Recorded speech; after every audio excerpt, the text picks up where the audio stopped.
It was a year of extremes. Inflation and interest rates came down, while Bitcoin and gold hit new highs. Plus, AI is here to stay. So for a look back at this year's top business stories, we are joined by financial commentator Pattie-Lovett Reid. Great to have you here, Patty. First up is inflation, which currently sits at 1.9%, and that is down from 3.4% in December of last year. Right. So, Patty, what are the factors that helped to bring it down by 1.5 points over the last year? You know, a lot of that had to do with supply chain issues got better. People literally weren't spending the way they were spending before. They didn't have as much discretionary income. So prices continue to go higher when you can demand the price. But when people say, I can't afford it, I'm not spending it, then you start to see things pull back. So the interest rates coming down will create some disposable income from people. That's a good thing. I think when you look at inflation, we still have to watch core.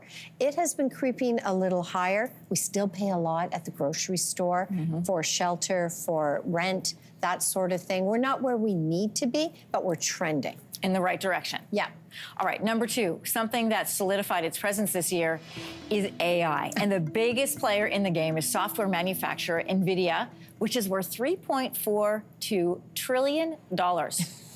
Stealing the title from Apple until Apple then took it back. So what's behind the success of AI this year? You know, AI is one of those things. It's a race to the top, and I would say it's a race to the top between the U.S. and China. Now, the U.S. is still on top here, but when you look at how it gets funded in the U.S., you've got companies like this, Apple, Microsoft. So it's privately funded, all of this research going into it.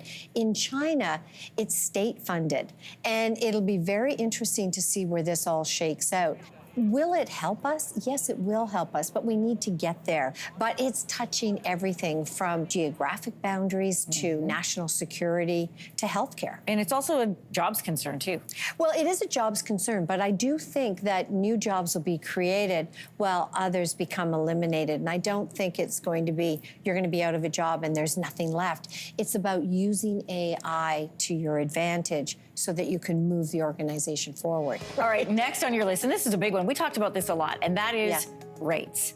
Rates. The Bank of Canada made the decision to cut rates 5 times over 2024. I remember having this conversation last year, wondering if this would happen. So here's Bank of Canada Governor Tiff Macklem on the latest cut that was earlier this month.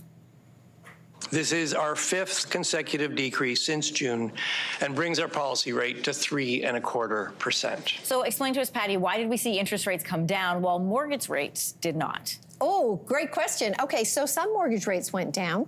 If you have a variable rate mortgage, that's tied to the Bank of Canada rate. If you have a fixed term rate, that's tied to the bond market. That doesn't move as quickly. Some in the bond market are not convinced that rates will continue to keep going down. But I have read so many reports, and I'm gonna throw out a good news story that I think will be next year. Okay. But you know, many say each of the provinces, they're gonna do so much better because housing prices will come down. Affordability is a big issue. We still have a supply issue and demand is absolutely there. But we also will see as rates come down, people have more disposable income. That allows them to save more and maybe to spend more in other areas. And so when you kind of put it all together, you could see almost every province in the country do better in 2025 than we saw in 2024. All right, everybody felt sticker shock this year at the grocery store. And according to Dalhousie University, a Canadian family of 4 is predicted to have spent an estimated over $16,000 a year on food. This comes after a year that saw people boycott major grocery store companies. They were mad. They needed somebody to blame, and the grocery store owners took the blame. Did those boycotts, though, have any real effect? You know, not really. Not certainly when I look at the bottom line. But I will say they brought awareness to a challenge of many Canadians. I had the opportunity this past year to speak with the Deputy Bank of Canada governor, and she made it very clear to me that we need to get prices lower, and we need to get them lower at the grocery store. Even though they have come down, they are not considered to be low.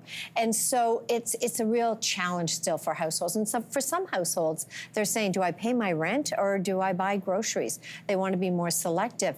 And one of the stories that we haven't gone into a great deal is the Canadian dollar. We get our fruits and vegetables imported, a vast majority from the U.S. And the U.S. dollar is much higher than the Canadian dollar, so it's costing us that much more as well. And so that challenges a lot of households. And that is not going to wane anytime in this coming year, I don't think. Well, probably not. I think we're starting to see progress, but we're certainly not there. Finally, commodities. Let's talk about those. Gold had a banner year. We know that. As of December 17th, an ounce of gold is $2,700 roughly US dollars. That's according to the World Gold Council. And when it comes to currencies, Bitcoin outshone everybody. As of December 17th, it's trading for more than 107,000 US dollars. Patty, come on. No, I know. It had a high of $100,000 earlier this year. So why did gold, which is where people go when they're uncertain and it's safe, and Bitcoin, which seems very risky, why did they both do well this year? Well, for different reasons, but there's the same type of investment. It's not like you can take a Bitcoin and go into a grocery store and pay for your groceries. Not yet. And you certainly can't do that with gold. You can't take a gold bar. But people are investing in these as alternative investments. When you look at geopolitical risk, you already referenced safe haven. Where do people go? They go into gold as a way to have a bit of a buffer in their portfolio. I remember us chatting earlier in the year, and I was, stay away from Bitcoin. I'm not sure I'd go into it. Yeah, this is where I hope you have regrets? Yeah, well, maybe. It's still a wild card. You know, and we've done these top 5 stories, leaving out tariffs, which will definitely be a story in 2025. We'll be following it. Patty, these were great. Always great to talk to you all year long. Thanks for coming on. Thanks a lot. If you liked that video, make sure to subscribe to the Your Morning YouTube feed, where you can find all kinds of new content posted every weekday morning.